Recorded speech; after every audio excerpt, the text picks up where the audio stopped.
Bonjour à tous, merci d'être sur Trust Gabon. N'oubliez surtout pas de vous abonner sur notre chaîne YouTube et notre page Facebook. Likez et partagez.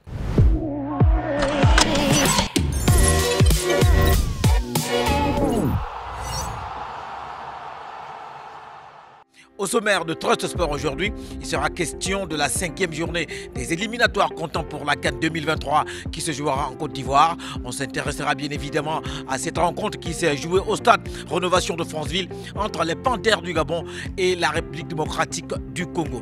Il sera également question dans cette émission de la 4e journée du 33 Export Corporate Championship qui s'est jouée au stade Monédan de Siban ce week-end.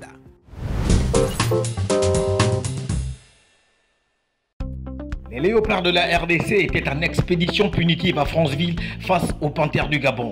Dans cette confrontation comptant pour la 5e journée des éliminatoires pour la CAN 2023 en Côte d'Ivoire, Chancel Mbemba et les siens ont fait une bouchée d'Aubameyang et ses partenaires 2-0 grâce à des réalisations d'Aaron Chibola à la 34e minute et de Fiston Maïlé à la 83e.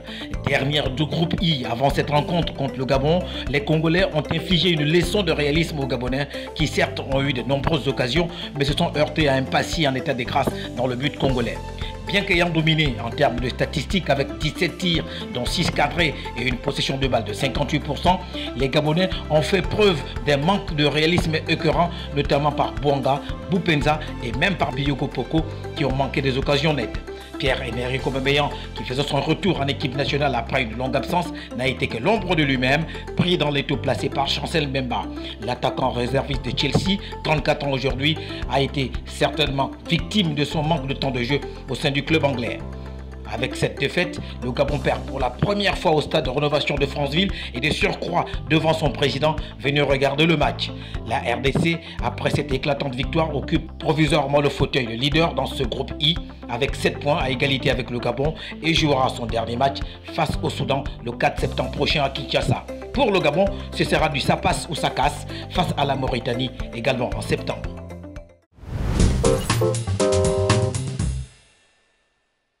La 4e journée du 33 Export Corporate Championship s'est jouée ce samedi 17 juin au complexe sportif Siban de Libreville au Gabon. Ce tournoi de football inter-entreprise organisé par 33 Export Gabon s'achemine inexorablement vers la fin. Occasion pour nous de faire un léger bilan mi-parcours de la compétition. Comparé à l'année dernière, cette deuxième édition est plutôt relevée. On voit que beaucoup d'équipes se sont renforcées, notamment sur le plan des effectifs.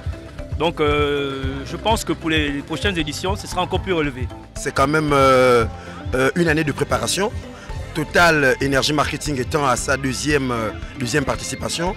L'année dernière, ça a été un tout petit peu, on va dire, raté dans la préparation. Donc cette année, je pense que nous sommes parmi, sans vouloir se jeter des fleurs, nous sommes parmi les premières équipes déjà, je pense, qualifiées.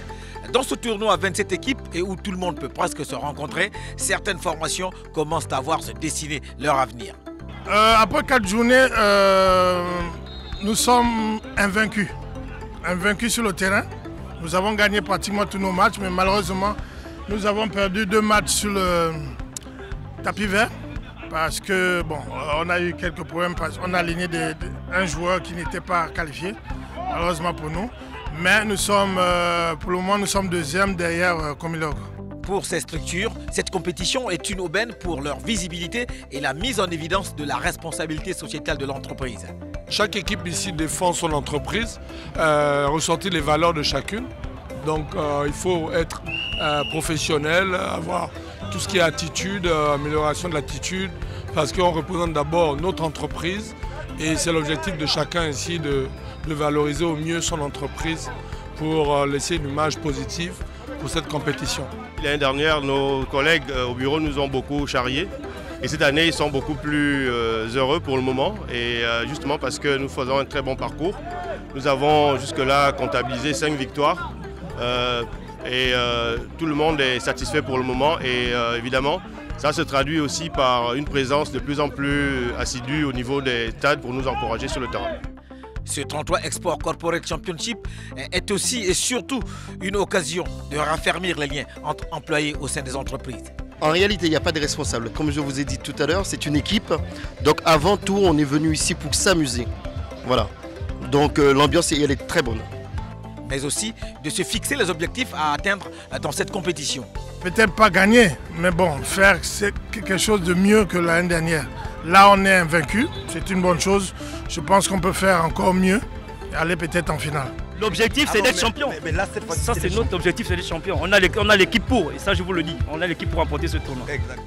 Rappelons que cette deuxième édition rassemble 27 équipes, 117 matchs sont programmés, 32 arbitres mobilisés et la finale aura lieu le 8 juillet prochain. Voilà mesdames, messieurs, Trust Sport, c'est terminé pour aujourd'hui. Merci de nous avoir suivis. N'oubliez surtout pas de vous abonner sur notre chaîne YouTube et notre page Facebook. Likez et partagez. Au revoir et à la semaine prochaine.